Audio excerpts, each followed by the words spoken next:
Hello and welcome to the Sporting Tribune today on KIRN 670 AM in Southern California, 98.5 The Bet in Las Vegas, and the Hawaii Sports Radio Network. Joined by the crew on a somewhat historic show, given what the Rams did. We got Grant Mona, we got John Browner, we got the man, the myth, the legend himself, Timothy Parker is here.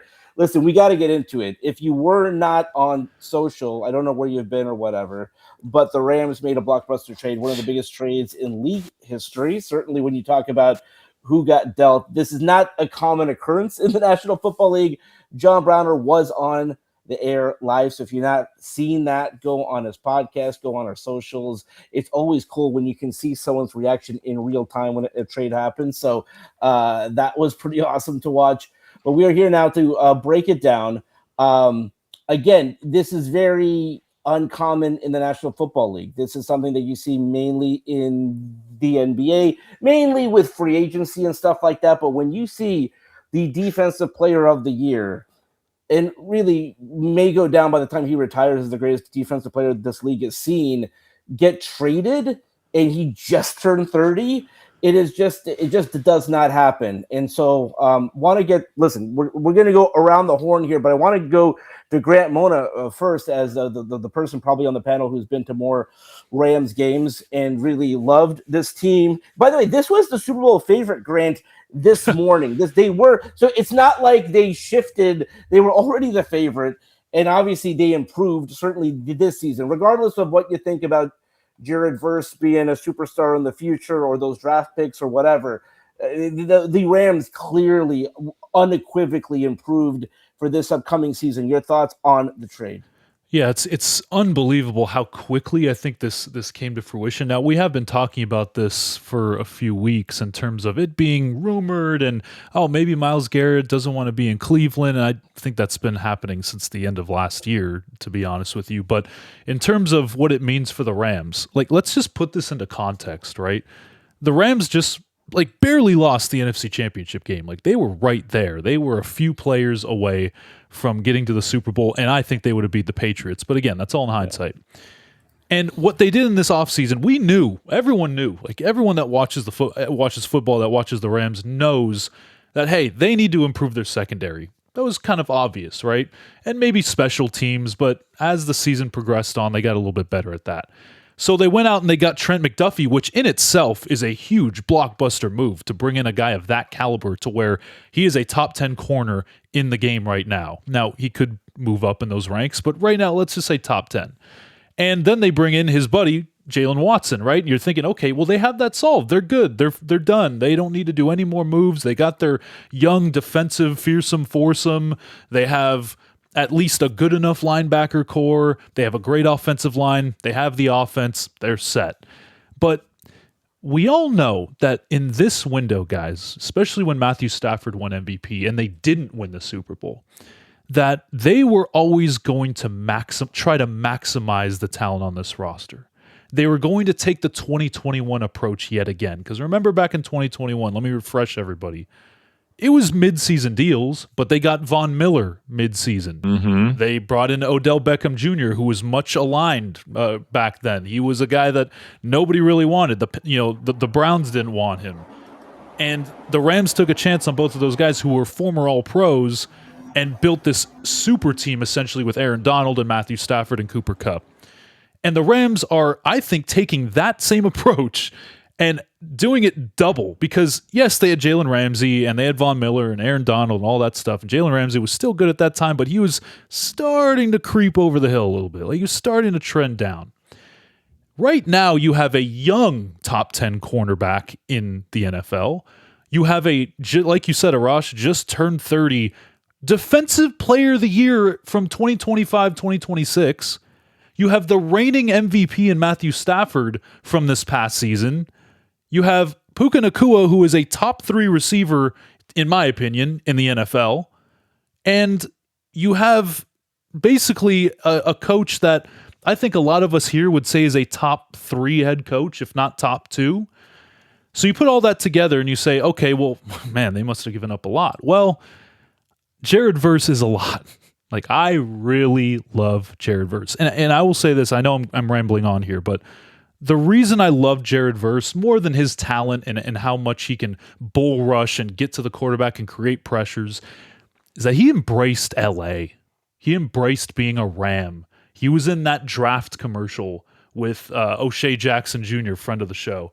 He was always saying, I hate the Seahawks. I hate the 49ers. Like, he embraced those rivalries in the NFC West already in 2 years. He said, I hate the Eagles. I know, Tim, that's probably a soft spot for you, even though the Eagles beat the Rams, but he was a menace in that NFC playoff game a few years back. And that's what hurts a lot, is losing a guy like that who is young and I still think is going to be a fantastic player in this league. But getting the defensive player of the year, the 2-time defensive player of the year, onto your team when you are in a win now, I guess, window, I mean, that is a home run again for this Los Angeles Rams team. Yes, you can talk about the first round pick from 2027. Like, the Rams already got their QB of the future. They're not going to use that on a prominent piece. Trade that away and get back Myles Garrett. This is a blockbuster move. Like, I didn't see it coming this quick. I know they were in talks, but my goodness, this Rams team on paper is a mega super team, not even just a super team. It's unbelievable. There's a lot going on with this move. So I'll start with this, just with Garrett. Arash, he is a great player. He is the reigning defensive player of the year, but he's not better than Lawrence Taylor, and he never will be better Stop than Taylor. I just had to put that out there. But, this move to me justifies the Ty Simpson trade. Sure. Because to me, you've done everything that you possibly could to build for your future and also try to build now. However, I don't think this move moves the needle as much as people would like to say it's going to move the needle. There already were the perennial favorites to win the Super Bowl this year. The Trent McDuffie move is bigger because you really needed secondary help, and you already had a stalwart on the line in Jared Verse. Are you better? Of course, but it's not like they got that much better. They got a great player. They got the defensive player of the year. I understand that, but I'm saying the defensive line and pass rushing wasn't their problem last year. It was the secondary, and so I think that they went hand in hand, though, right? Like if they pressured the quarterback, like, they actually did both things. Like, as Grant said, they got the defensive backfield. Like, that was a problem from, like, training camp. So, like, you're like either going to rush the passer and sack him where, like, that's not a problem, or you're going to get quarterbacks who can help you. Well, they got both, but I'm sorry. I'll let you continue. No. Yeah. And obviously they upgraded. They went from a Super Bowl favorite to a mega super team. But I don't think it really, at the end of the day, changes the outlook. They were favorites before, and they're still favorites now. I can't wait for John. I love it when people zig. Let's go. It's great. Okay. If we're talking about upgrades, okay, this is Julia Roberts and Pretty Woman. Okay, this idea that Jared Verse was good. Yes, Jared Verse was good on the Rams. We don't know if Jared Verse can pass rush in Cleveland, where it's dysfunctional from the top to the bottom. That's fair. Whether it be ownership, whether it be drafting, whether it be coaching, whether it be relationships in the locker room. Now we're going to find out if Jared Verse can actually pass rush, because the Los Angeles Rams, to me, it's not a measurement of is he top 3. They have the best coach in football, and I don't even think it's close. 2, you now have established yourself as having the best front office. I think the Eagles, they got a punch. The Eagles have a puncher's chance against them. We'll see how this A.J. Brown thing develops out. But you have the best front office. You have the best coach. You have a top 5 quarterback. And now you brought the number 1 defensive player in who could arguably be considered the best player in the league if we're talking pound for pound by position. So by doing all of this, the season's over for the NFC. How are you going to stop this?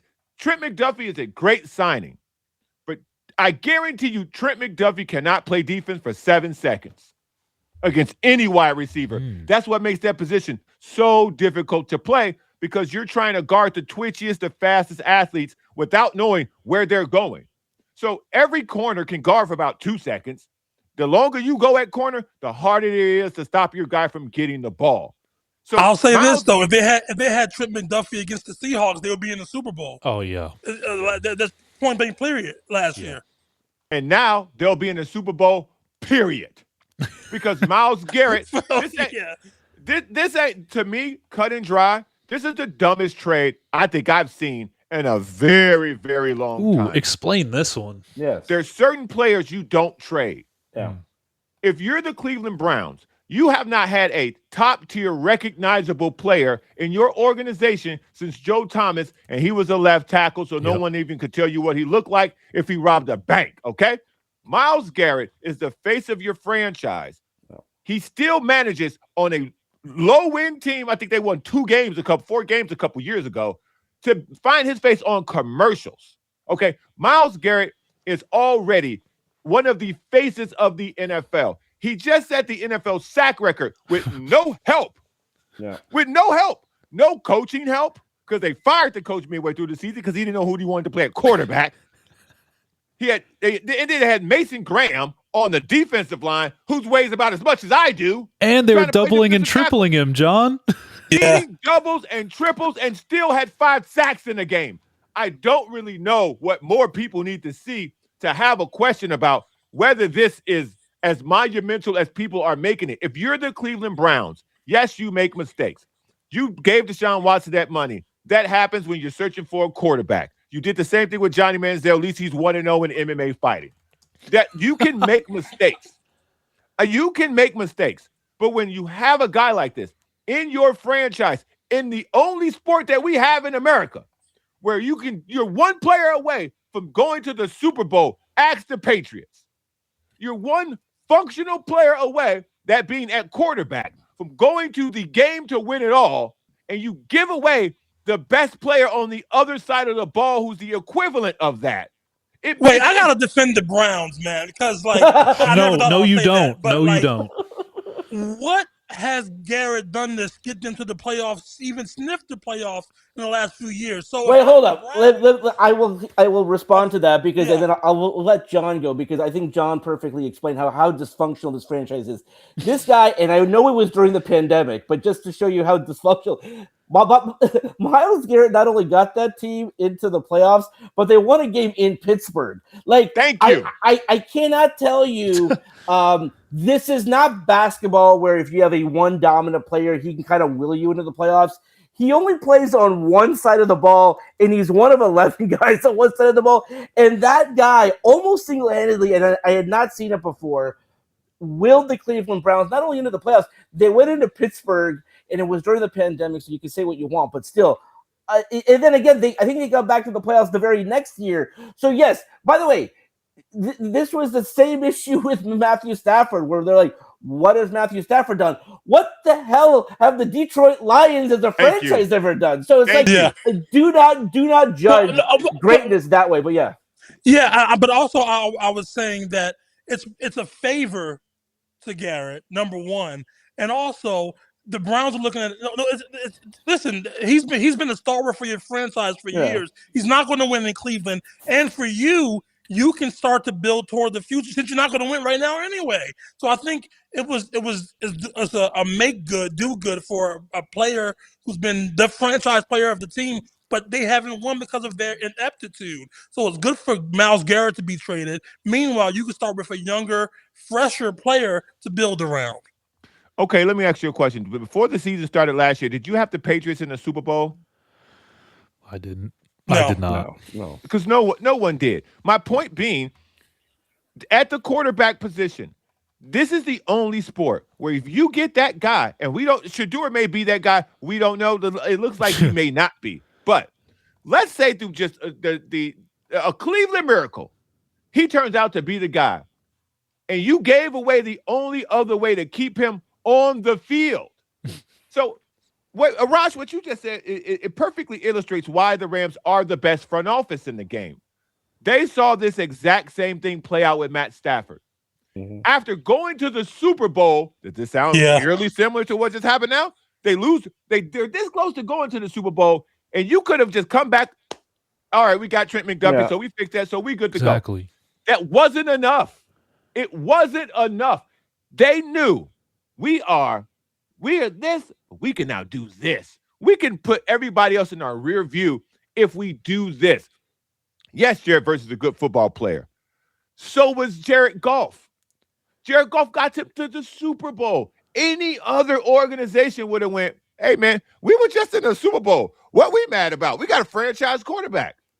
That wasn't enough because they see the intricacies of the details. Mm-hmm. And they made that move then. It resulted in a Super Bowl immediately. They made this move now. It will result in a Super Bowl immediately. There's no, whether you're talking about the 49ers, whether you're talking about the Seahawks and the Polo Cardinals, offensive line's about to get wrecked. Listen, I'm just, this is a spectacular trade. I'm just saying. It sounds like you poo-pooing it. I'm just trying to bring people back to reality just a bit. Why? We know, because it's and they already were a favorite to win the Super Bowl. That's what I'm saying. So now it wasn't like they were a bad team. Now they the KD Warriors. That's what they is now. Now they the KD Warriors. Yes. Okay. What's wrong with that? Okay. No. Tim, that's a great analogy because the Warriors were already really freaking good. Favorites, and then they were like, you know what? We just lost to LeBron James. We're not letting this happen again. 7-game series. So you guys think this? You guys think it's a health notwithstanding? You guys think it's a lock for the Rams to go to the Super Bowl? Yeah. Multiple. Well, listen. There's so many variables throughout a season. But we know with the Warriors, it was a lock for them to win the championship. That's what I'm saying. He already gave you the qualifier. He said injury withstanding. Yeah. So we're saying that all things good as far as injuries go. I think this is a multiple championship run because the Ty Simpson pick allows him to watch how it's done. It allows him to sit in the system. And now here's the other hammer that's about to hit. When Matthew Stafford's contract is going off the books, you now have a rookie contract for 4 more years. So now Ty Simpson's the guy. You already have Myles Garrett. You already have the best 2 wide receivers in the game from a duo standpoint. You have the best coach. So now you turn into, what do we need? Pick and play, pick and play, pick and play. There will be no more big moves after this. If Ty Simpson works out, you're looking at a 5 to 6 year run toward the Super Bowl, and there's nothing anyone can do about it because your highest paid player normally is on a rookie deal. Come on, man. Also, can we talk about the contract for Garrett too? I have it up on our stream here. Yeah. He's 8th in edge. So he's like 15 million under market. It's a discount. So contract-wise, this is a bargain. It's unbelievable that this is a bargain for the Rams. That's why on top of how good he is. That's why it's so stupid for the Browns to have done this. It's not like he's costing you. It's astronomical amount. This ain't the Deshaun Watson contract around your neck where you got to pay this guy and he not performing. Maybe that contributed to it, though. But if you're not going to be ready to win until 3 years from now when he started to decline, why not have Jared Verse there when he's at that better point, more veteran in his career, probably at the peak of his career? That's all I'm saying. But because the sport, if this was a basketball conversation, I would actually agree with you. I was going to say like the Kawhi Leonard thing, John. Like we were talking about, peak value, and it's different. But Kawhi Leonard had a good year. To make a basketball analogy, Kawhi Leonard had a great year. But if you were telling me you were getting a Toronto Kawhi Leonard and you traded him, I would laugh you out of the room. Sure, this is not that same person. Yeah. This guy just came off. Again, I got to repeat this one more time. This guy just came off of being the defensive player of the year. Checks notes, set the sack record on a team that had 4 quarterbacks play. Yeah, no, that's like, think about how absurd this is. And then you got him, and it's not the most expensive contract in history. The Browns paid that when they signed him because they're dumb. They paid this guy. They made him the highest. The Deshaun Watson thing already made me think that they were dumb, first of all. Then this happened. So My God. But you're getting a hungry player as well, because it's one thing when you bring on a guy who's won a championship, and there's some value in that. And again, a lot of the guys on the Rams, although it's not as many as you might think, were a part of that team back in 2022. But you're getting a guy who is in Pro Football Siberia. Like, the Cleveland Browns are one of the worst organizations. And the Browns freed him. That's what the Browns freed him. Freedom to Los Angeles, and he's going to be out here with Chloe Kim living the good life, Just beautiful life. Just a beautiful life. He about to be on every commercial. Boy, if y'all thought y'all got tired of seeing Ohtani, boy, wait till y'all get tired of seeing Myles Garrett. Big old happy smile. And I remember he was on, Myles Garrett was on that show with Micah Parsons. I forgot what show it was, but Micah Parsons presented him the question, like, you have 2 Defensive Player of the Years. This is recent, by the way. You have 2 Defensive Player of the Years right now. Would you trade that for a ring? He said, I'll give you both of them for a championship. Like, that's how much I want to win. So, like you said, Arash, hungry.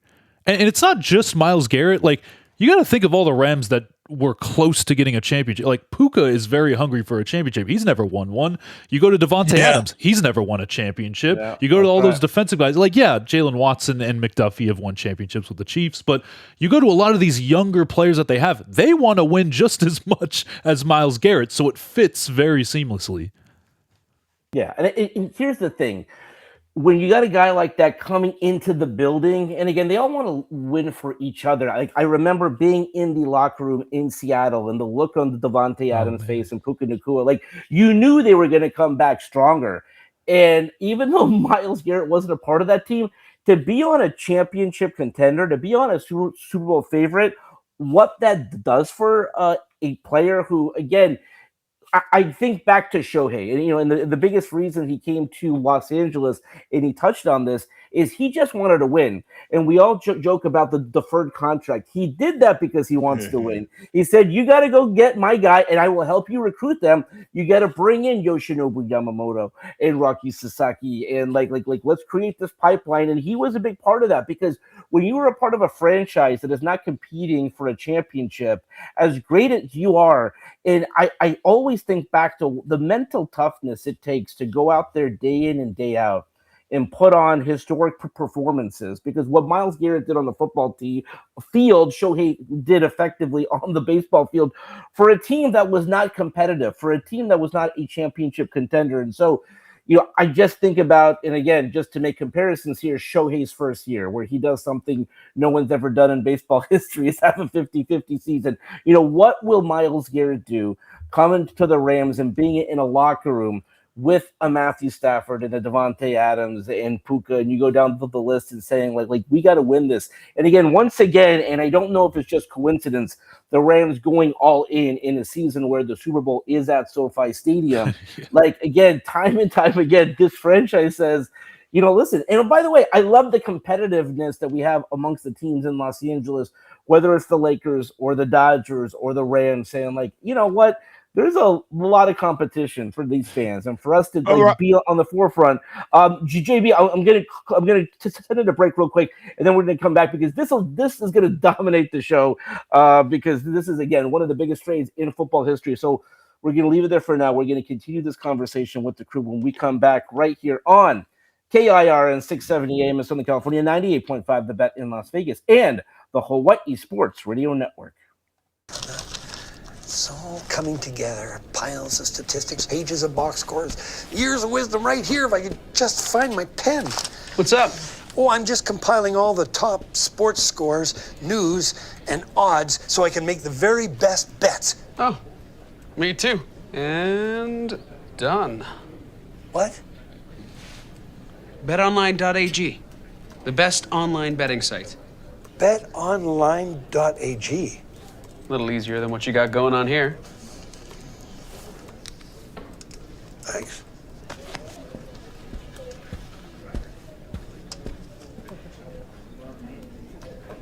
Oh. Huh. Join today and use promo code BETNOW to receive your 50% welcome bonus at betonline.ag. All right, welcome back to the Sporting Tribune today on KIRN 670 AM in Southern California, 98.5 The Bet in Las Vegas, and the Hawaii Sports Radio Network, talking about the historic blockbuster Myles Garrett trade to the Los Angeles Rams. And John Browner, you're about to say something before we went to break. The floor is yours, my friend. You said something about the hierarchy at positions. Yeah. One of the interesting things about the Rams is they're buttoned up from top to bottom. You know who's in charge. There's no questions. And even in this particular situation, Arash, you got chops as a reporter. People know who you are.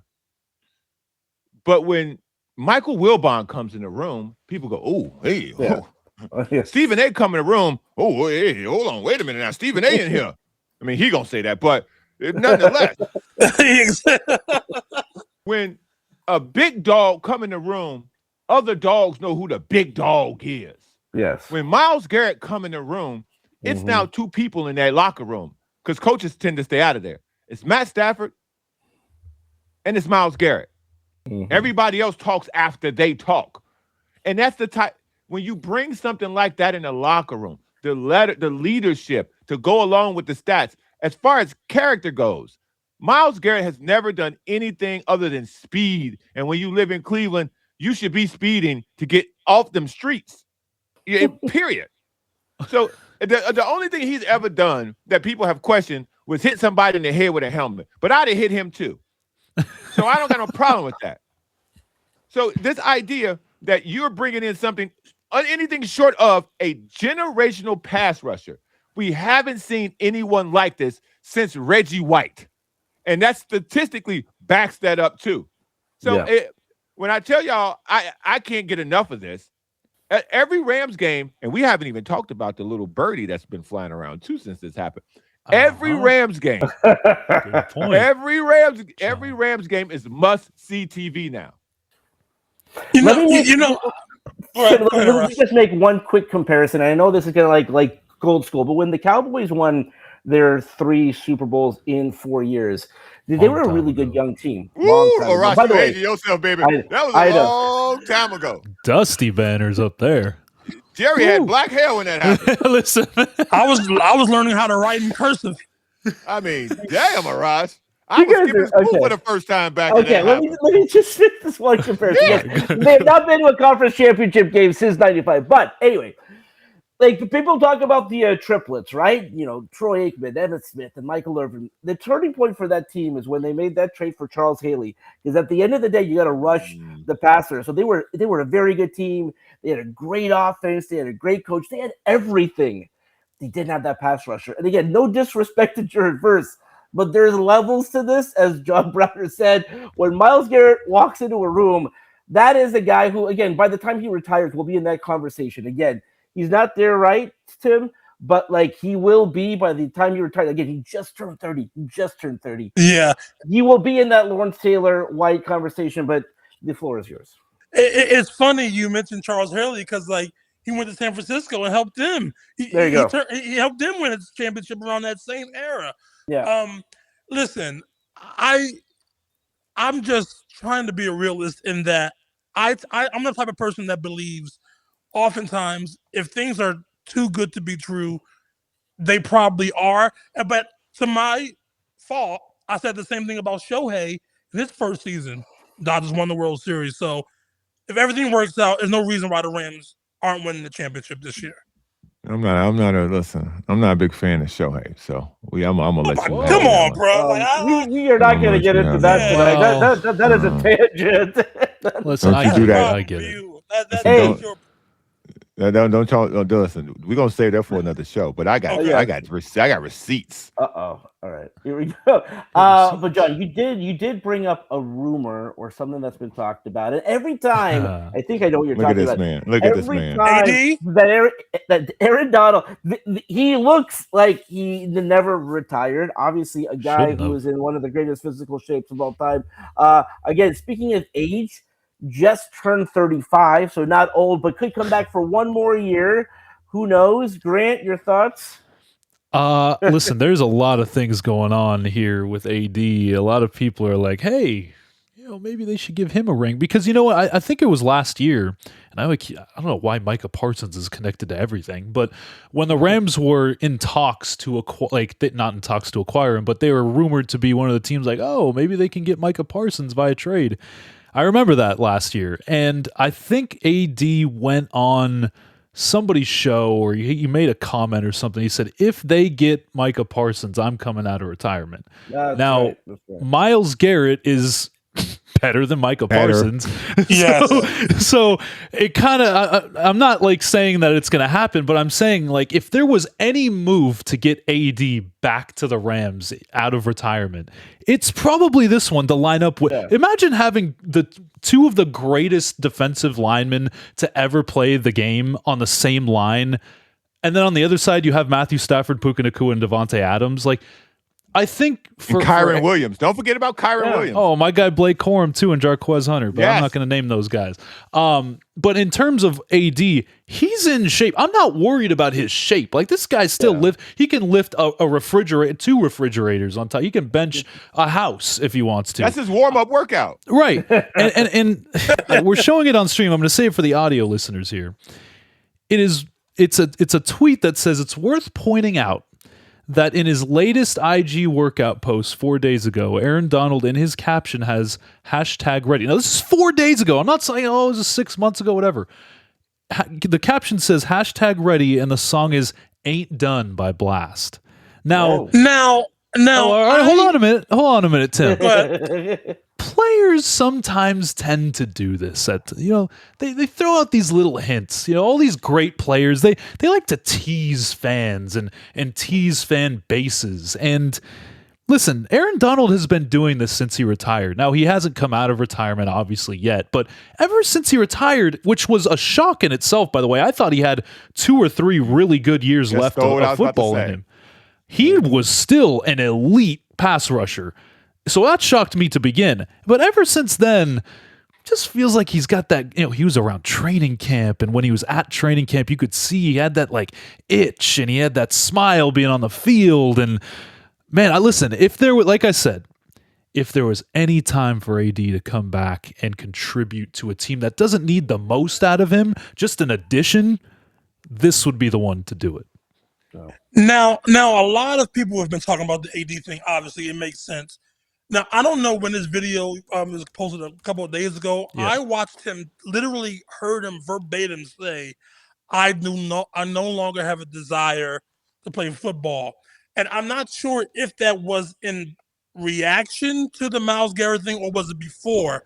But if he literally doesn't have the desire to play football anymore, then that's it. Like now, he could have been tongue-in-cheek saying he wants to play with Micah Parsons. He's on a podcast. People say anything. So, but it would be great. It's a pipe dream. Now, if that happens, even Mr. Pessimist would say they're winning the Super Bowl.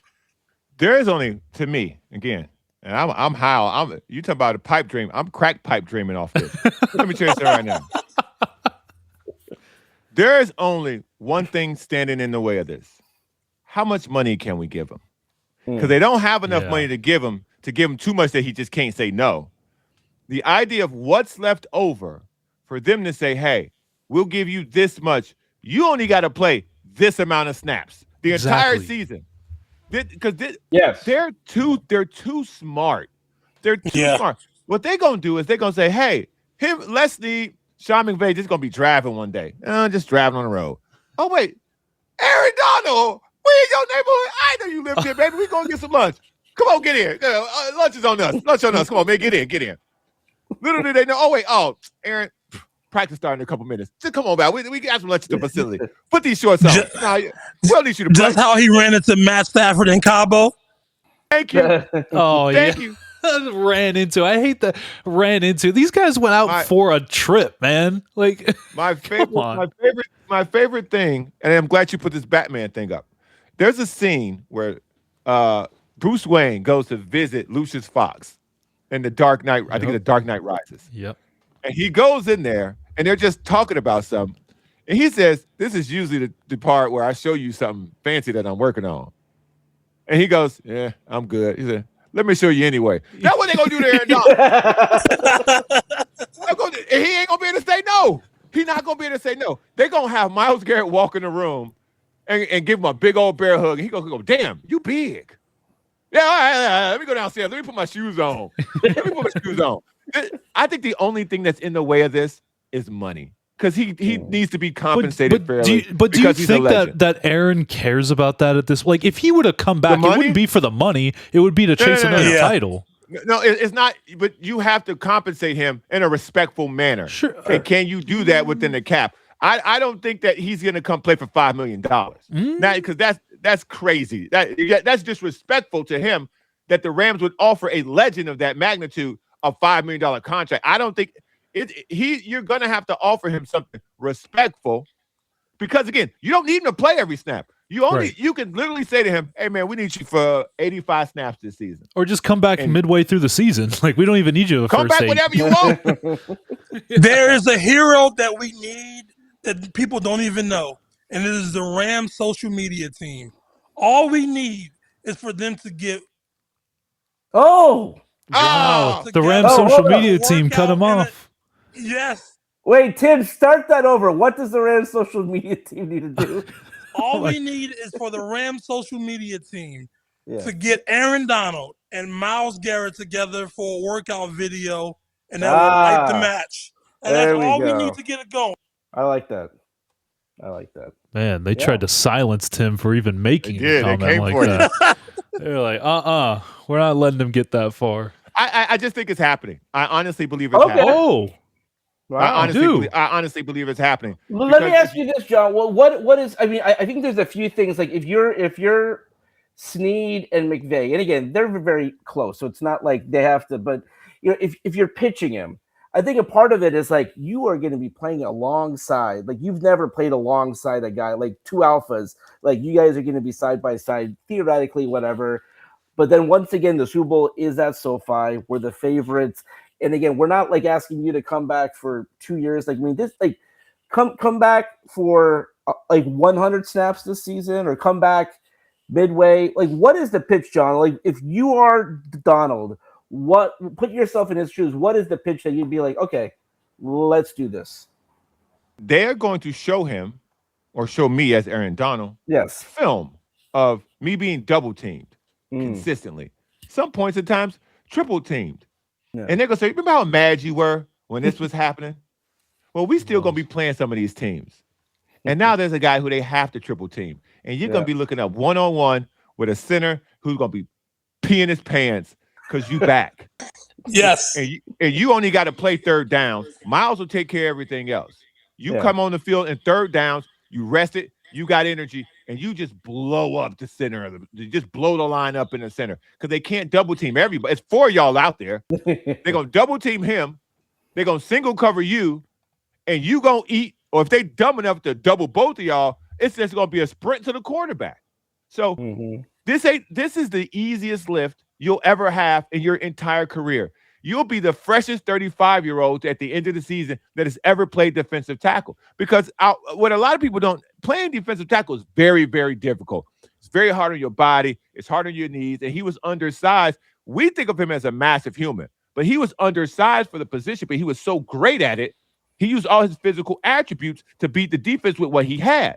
And now you're going to put Godzilla on one side and tell him, pick whatever lineman you think you can run over, pick him. And he can't turn that down. The competitor in him will not be able to say no. If they get him in a room, and I don't know, they have to ask him. They wouldn't be doing their job if they didn't. Rams social media team. No, I know. There's a question that I've been meaning to ask Grant, because again, so Grant, we're on this thread, we're on this group chat. And so Grant had two emotions, and the question that I have for him is, obviously, as a Rams fan, you're thrilled when you see the initial trade. Sure. And then he was instantly bummed about losing. Why am I blanking? Jared Verse. You already forgot him. That's proof right there.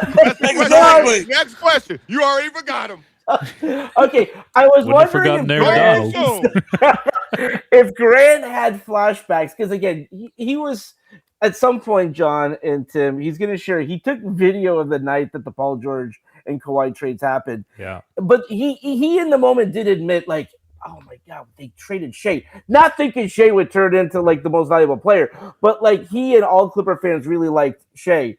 Did you have a similar feeling with Jared Verse? well, I think what it is, like, I'm not comparing Shea to Jared Verse, but like Jared Verse, like I said, he embodied being a Ram. But in terms of the talent, if we look at the talent, right, the Rams kind of had to make a decision here. They had to choose between Byron Young or one of their other young defenders, right? Because you can't really pay everybody. You can't pay Fisk, Turner, Verse, all of them. You got to pick some of them. And Byron Young had a very good season last year. I think it went kind of underrated how good Byron Young was. And if we're looking at pressures versus sacks, okay, Jared Verse is an awesome pressure guy. He has an awesome bull rush, but that's about all he has. And if you are a Rams team that, you can get to the quarterback, but we've seen it. Like, you guys have watched Rams games. Verse was always around the quarterback, but there were times where he would miss a tackle. He would juke the wrong way. He would maybe make it an initial cut. He would miss a sack. And what Myles Garrett does is he finishes those. So he can bull rush too, but he's more of a guy that uses spin moves and kind of hand movements, all that stuff to get to the quarterback. But he finishes them. So I think the Rams saw that and they were like, okay, well, if we're bringing in a guy of this caliber, we have to choose between sending out Byron Young or Jared Verse. And they picked Jared Verse. Now, Jared Verse is well beloved within Rams. Like, Rams fans loved Jared Verse. But if we are looking at strictly production-wise, if we're looking at the stats, Byron Young was basically as good as Jared Verse, if not better than him in some categories. So that kind of tells the story there. Now, does that mean that Jared Verse is a bust and he's not going to be a good player? No, I think he's going to be a very good NFL player. Like, when he goes to Cleveland, I think he's going to be their cornerstone, just like Myles Garrett was. Is he going to be as good as Myles Garrett? No, obviously not. I don't think he's going to be that good, but he's going to be an all-pro. He's going to be a guy that gets a lot of all-pros. He's a very good player, and he's still young. He's still learning the game of football. John thinks he's about to get that Cleveland Browns syndrome. And listen, I'm not, again, I have to preface this with saying Myles Garrett is a huge upgrade, and he is one of the best of all time. But that doesn't mean that Jared Verse is a bad player. Like, he's still a very good player. I want to be very clear on what I'm saying. I'm not saying Jared Verse is going to be bad in Cleveland. I'm saying Cleveland is bad. Cleveland is dysfunctional. It doesn't matter who you are unless you are a Myles Garrett, Joe Thomas level talent that you can overcome all that other stuff because you're so good. I think Jared Verse, like you just said, there are other players on the line. There are other young players on that defense. So you can go, well, this guy had just as good of a year as Jared Verse. A lot of that is coaching. Sean McVay gets assistants hired like, you buy apples. You okay? But you just pick them up by the bag. Blah, blah, blah, blah, blah. That's how people are hiring the coaches out of his bag. Yeah. So this idea that the development of Jared Verse isn't attributed to the coaching staff at the Rams, that he will lose that coaching on another team. They don't have the level of depth in coaching that the Rams have, and that will show because you don't have somebody telling Graham what to do at his position. Everybody's not doing their job. On the Rams, everybody does their job because they've seen the result of success by doing what you're told. The Browns have guys trying to be the hero. And that's it. And so now you got a bunch of guys trying to make a name for themselves. And now the big dog's going out the room. The big dog left out. The big dog riding up the 101. Jared Verse is a good player, but you're putting Jared Verse in a place where it's utter dysfunction. And it doesn't matter who the quarterback is. It doesn't matter who the coach is because it matters who the owner is. And there's a lot of pressure on him now. He's never had the number one guy. The amount of pressure. Yeah. This is going to be a challenge. Like, he's replacing Myles Garrett. Are you kidding me? And when he sucks, And not that he sucks, but when he sucks production-wise, the people of Cleveland will go, this guy's a bum. He's Yep. got 2 sacks in 7 games. And it's Which not he his did, fault. by the way. It's not his here we go.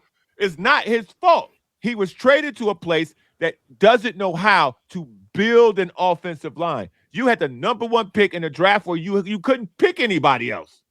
And now you got a situation where Jared Verse is good, but Jared Verse cannot carry the line. He needs help from the coaching staff, putting him in proper positions, and they just don't have that in Cleveland. They don't have that. And Grant, you brought this up, but this has been a trade that they've been talking about for quite some time. And now when we look back at that first-round draft pick, it's very clear. And again, we're going to hear from Sean McVay, Les Snead, and Myles Garrett Tuesday at the Rams practice facility. And Snead's very candid, so I'm sure he'll probably at some point say, yeah, we've been talking to them for quite some time. They probably knew that they were going to get to this point. In my question to you, Grant, is like this is why you didn't have to reach. And again, I think there was more of a conversation about them getting a wide receiver, but like they knew that they were not going to get another chance to draft a quarterback in the first round. And even if they kept their first round pick and the Rams were as good as we all think that they were going to be, you're not going to get a top 10 talent. It's very clear, at least in my mind now, that this is why they did what they did with their first pick. And also, like they were playing with house money with that pick. They got that pick from the Falcons. It's not like they earned that pick. They had a bad season and they got number 13. This is a pick that they just got as extra. So why not take a chance with that pick? Now, they also basically had 2 picks, and the other one you can see it as Trent McDuffie. So they already had that pick. And then with this Myles Garrett acquisition, there was not going to be a quarterback next year that they're going to be like, oh my God, we got to have him, right? Like, so trading the first round in 2027 when you already got the quarterback that you deem as the future, again, it's up for debate. We don't know if that's the case yet, but they truly do believe that. That's why they're okay sending out whatever picks they want, because I have to keep saying this. They have a title window now. They did that soft rebuild where they got Kyron and Puka and all that stuff in 23 after they had that terrible season. But now it's we want to win another one. And if they get another one, I'm sure they're going to repeat the same process. And let me pose this question to everyone here, because I like to do this at points in time. This pick is going to be in the 30s. Yeah. If you're Cleveland, and now you're trying to find another, I don't know, Myles Garrett, he won't be available at 30, buddy. Nope. He won't be available at 30. It's the type of pick. Yes. It's not just a first. It's a type of first. You basically traded for the first pick in the second round is roughly what this will turn into. And so if you can find value in that, cool. And this idea that there's going to be this litany of quarterbacks and everybody's going to be falling over themselves, that was what was said before this previous year started. And we ended up with Fernando Mendoza being the number 1 quarterback, and nobody had that on their bingo card. So this idea that these quarterbacks are people going to be falling over themselves to select these guys, we just did that exercise. Dante Moore went back. Arch Manning was booty cheeks, and I'm not expecting that to get better either. People still believe in Arch Manning, though. A lot of people believe in a lot of things. Haley's Comet once came by, and we lost a lot of people because of that. Folks believe in all types of things, man. Not me. I believe in what I see. Tim, let's just close out. We're going to close out the terrestrial radio show, but I cannot implore you guys enough to tune in on X, because Gary, Indiana is known as the home of the Jackson family, the Jackson 5 and Michael Jackson, but it will be known as the home of something else very soon, and you're going to want to tune in for that. But that's it for the terrestrial show. Thanks for tuning in. That is all the time we have for today. Let's do it again tomorrow. Until then, this is Arash Markazi, John Browner, Tim Parker, and Grant Mona saying stay safe and stay healthy. Now, let's get to it. All right. Okay, we can continue on Myles Garrett, but at some point I do want to hear from John. We didn't even talk about A.J. Brown either. A.J. Brown, geez, right? Exactly. I just want to wrap this up about the Browns' point of view. It sounds like this is part of, I'm from Philly, so the process. They are just trying to collect assets. How'd that work You know out what for I you? mean? No, but you know what? To be fair to the Sixers, but the process. Fair to who? The NBA stopped the Sixers from finishing the process when they forced Sam Hinkie out. When they forced Sam Hinkie out and brought in Brian Colangelo, who dismantled the process. But that's a whole nother story. It's a whole nother story. But for the Browns, they're trying to build assets because they know they're not going to win now. That's clearly what's happening. Like okay, we got a first round pick, we got Jared Verse, young talent to try to change things around in Cleveland. That's all that's going on right now with them because they know they're not a champion. They're not close to a playoff team. You say the process was because of the NBA? No, the NBA shut it down. See, you fucked up now. You done said something hella crazy on this show. You said something hella crazy with two people who literally watch basketball with a fine-tooth comb. And now you just said some crazy shit like the NBA stopped the 76ers from the process. They shut it down. They forced Sam Hinkie out, and they forced him to bring in Colangelo. Okay, so what? Look at the team. Because they were sick of the Sixers tanking. And what the Sixers were trying to do was get enough assets so they could start winning. That's what was going on. They shut the process down halfway through. They started. Okay, they got to the second round. Let me help him out. Let me help him out with this theory. Okay, let me help you. Let me see. So was part of the process to not draft Jason Tatum? That was a Colangelo move. It wasn't a Sam Hinkie move. But he was the one. This was after the process was disrupted. But what I'm saying now, you messing up right now. Now again, see now you're fucking up. Okay. Now you're fucking up. I was there. I was there. And this is what I'm saying. Maybe you was in the forest and you couldn't see the trees, buddy. Why in the hell would you not draft Jason Tatum if you're Brian Colangelo? By drafting Markelle Fultz, the process ended up going a whole nother year. The Celtics wouldn't have traded had they have there was a trade that the Celtics made with the Sixers that way that the Sixers were. They're 3, right? It was a trade. It was 3 for 1. Yeah, the Celtics would have drafted Tatum no matter what. So let's just get that out of the way. Like the Celtics played the Sixers. It was a bad pick. Colangelo. Okay. All right. Yeah, but like there's still playoff failures. It's not like, you're not going to blame Colangelo for them collapsing in the second round year in and year out. For Ben Simmons passing the ball under the basket. You're not like, what? That's the NBA's fault? I think they would have. I think they would have kept. I think probably would have kept the process going a couple more years to build even more talent, and that's what I think. The NBA didn't want. NBA didn't want that anymore. They had chances to win a championship. So Nerlens Noel wasn't enough. Jaleel Okafor wasn't enough. Then Joel Embiid, Dario Saric. I can do this. I'm sorry, brother. I can't get on that ride with you. That sounds. I'm just letting you know. Like that sounds like space lasers. Listen, I'm just saying the NBA stopped it. Like, if you ask people in Philadelphia how they felt about the process, they believed in it because they knew eventually they were going to try to become what the Thunder were trying to do. They did. They have Joel Embiid, Tyrese Maxey. They had Jimmy Butler. And Jimmy Butler, like it worked. It just choked. We don't feel that it worked. So okay, the process failed. All right, Arash, we got way too far off the actual. We were going to talk about Gary Indiana. We're talking about Colangelo. But this is what John meant. Like this is two basketball junkies here. Like I would have just let that comment slide, but you guys refused to do that. So. I wasn't letting that one slide. All right, John.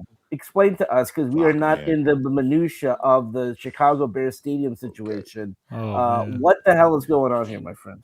Okay. Rest in peace, Virginia McCaskey, girl. We miss you. And I never thought I would fix my mouth to say we miss you, girl. But we miss you, because none of this would have happened on your watch. You ruled with an old iron fist, okay? And you would have hit somebody with your cane if this was still going on. The Chicago Bears act as if they hired Kevin Warren, who had the stadium built in Minnesota. So Kevin Warren of the Minnesota Vikings, he was in their front office. He basically facilitated Minnesota getting a brand new stadium with tax dollars. Now, Ziggy Wolf, anyway. So now the Chicago Bears are trying to get a brand new stadium built. Before Kevin Warren came along, they purchased the racetrack in Arlington, which is basically where they were going to build the stadium.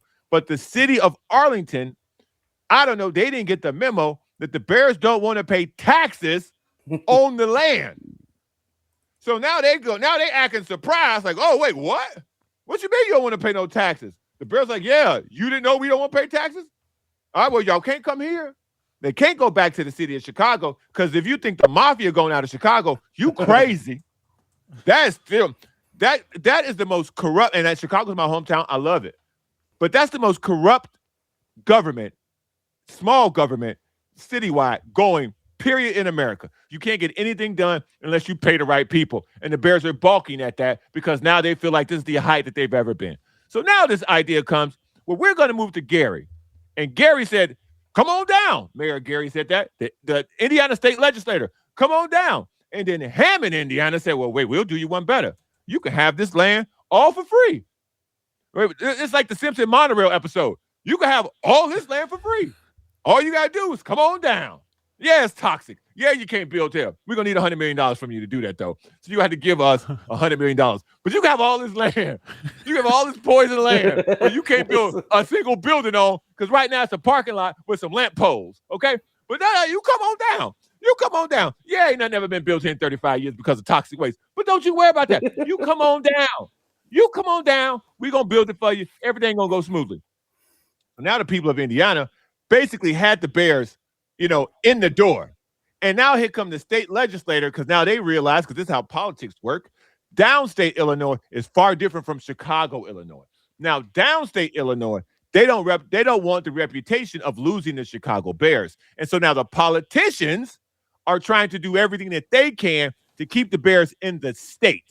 And with that, they've now created an opportunity for every mayor in every county to basically lobby the Bears to build a stadium in their county, which is the dumbest thing I have ever heard in my life. So if you have over 70,000 residents in your, county, they will allow you to build a stadium there, according to the Illinois state legislator that carved this plan at the last second, because now they're on recess and they won't vote again for a couple weeks because, politics. So this entire idea has been, done poorly. I'll say that poorly because can we curse? No, we're on live. We're on the post show. Oh, God damn it! I've been holding my tongue this whole time. Go ahead. This entire shit show has been fucked up by Kevin Warren, because Kevin Warren is walking around the motherfucking city of Chicago like he Michael goddamn Jordan. Okay, Kevin Warren, do your goddamn job and get the stadium built, dog.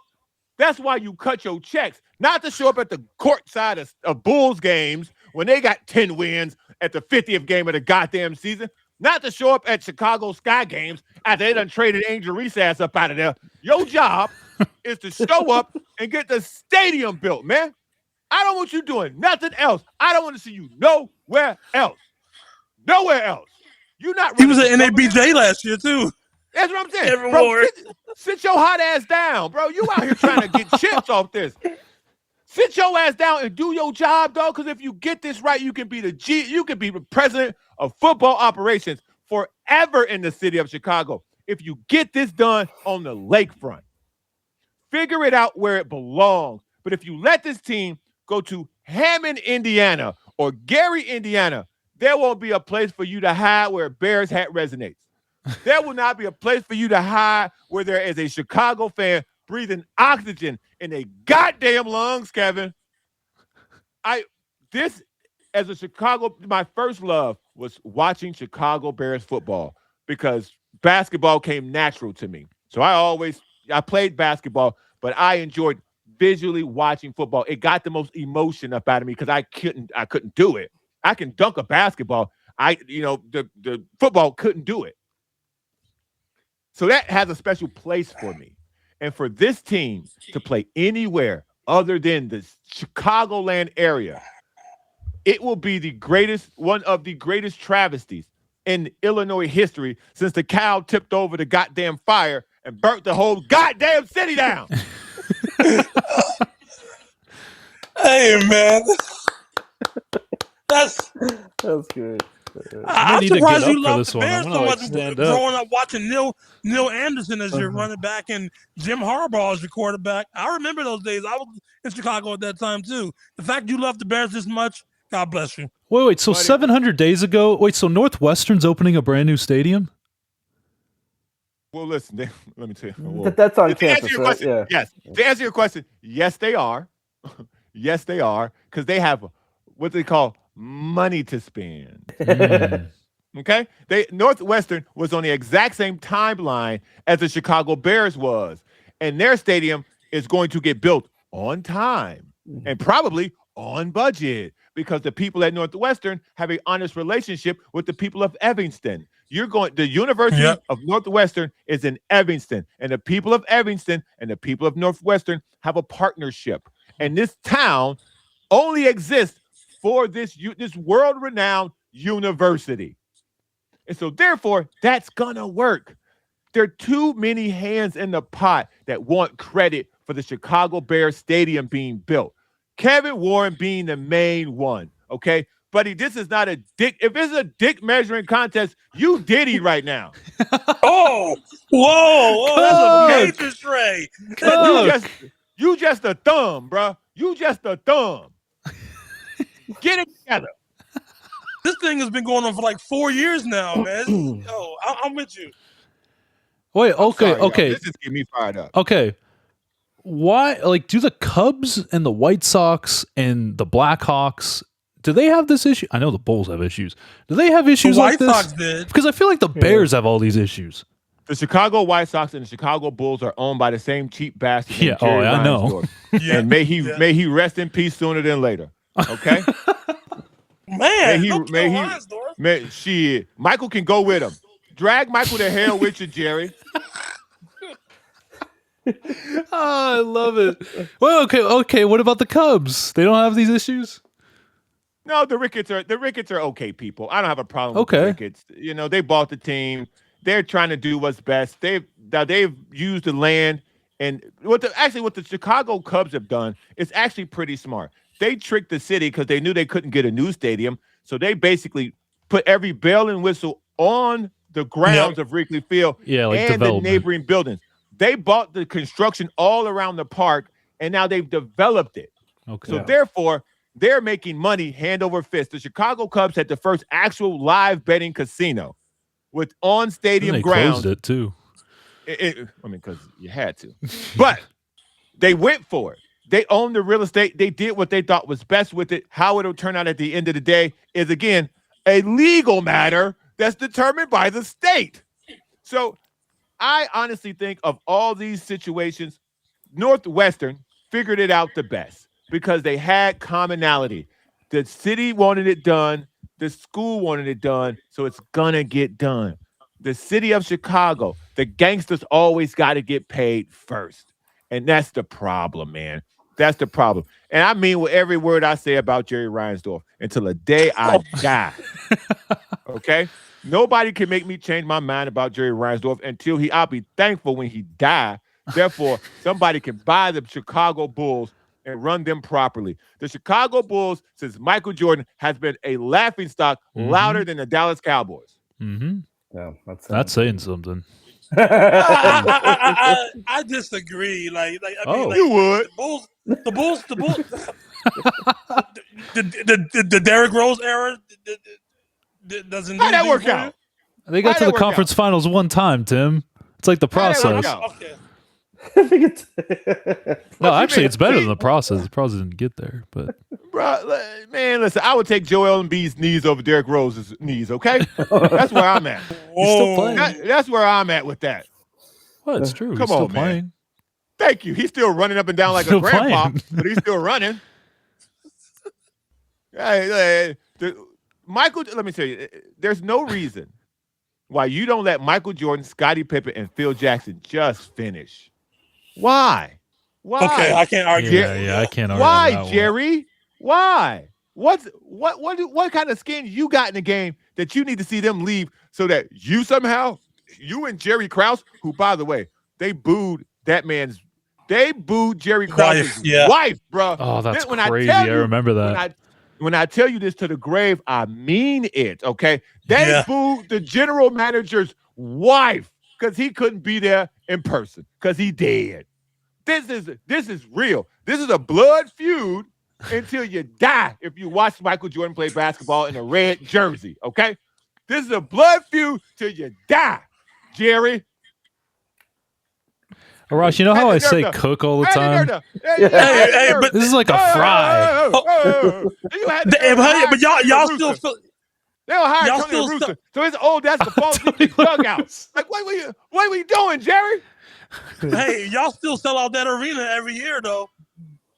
What, for Bulls games? What you gonna do? It's fucking 10 degrees outside. Where you gonna go? It's 10 degrees, and where it ain't 10 degrees, they shooting up the block. The same place in the United Center. The White Sox are doing pretty well. How about that? They're back. The White Sox. Because you know why? You know why? You ready for this? I would love to know why. Because Jerry ain't involved. Jerry ain't involved. Michael ain't involved. They have a new principal owner for the White Sox. That's right. Who came in, that's true, yeah. spent a lot of money to get old greedy ass Jerry up out of there. He started a new network too, right? New network. Yeah. Something Jerry wouldn't do. And also, you know what this man has offered to do? Build his own stadium in downtown Chicago. Oh, man. His stadium will get built. The White Sox new building will get built before the Chicago Bears will. That's insane. Because the new owner said, all right, I see what's happening over there. Let me win some of y'all over again. I'll pay for the stadium myself. I'll buy all the land, which he already has. And now they're working on the parameters of what the stadium, because again, he will pay whoever he needs to pay because he's stupid rich. Don't get me going on this Chicago stuff, man. I was gonna say, we heard it before we went on the air, but this is my favorite. This is great. This is something that we're definitely gonna get into. Kevin Warren. This season. Motherfucking Kevin Warren, boy. This is why you got to stick around for the post show, folks. You're not going to hear this. I got to drink some more purple out there. I got me out here talking about goddamn Kevin Warren. I drink that before every show, man. All right. Drink me some more perp. Y'all got me out here talking about Kevin Warren. Shit. Well, we all hot in here. Sweating under this hat like a motherfucker. I love it. At least he hired Ryan Poles, or you don't like him either. No, I love Ryan Poles. I think Ryan Poles got in a Cleveland Browns situation. You got to take Caleb Williams. You have to. You didn't have a choice. You had to do that. If you'd have done that, if you wouldn't have done that, you'd have been fired by now. Yeah, Drake May was good. Jaden Daniels, I think Jaden Daniels would be the best of the three. But nonetheless, you got Caleb Williams. But you got him Ben Johnson, so you married the quarterback coach together. And so now you have an opportunity with an innovative offensive mind and a limitless quarterback to see if he can get the best out of him. So I love that marriage. But Kevin Warren tried to get in front of that too. But we ain't going to get into that. Okay. All right, Grant, if you want to close this out. By the way, we will be at you put no more pictures of Kevin Warren up.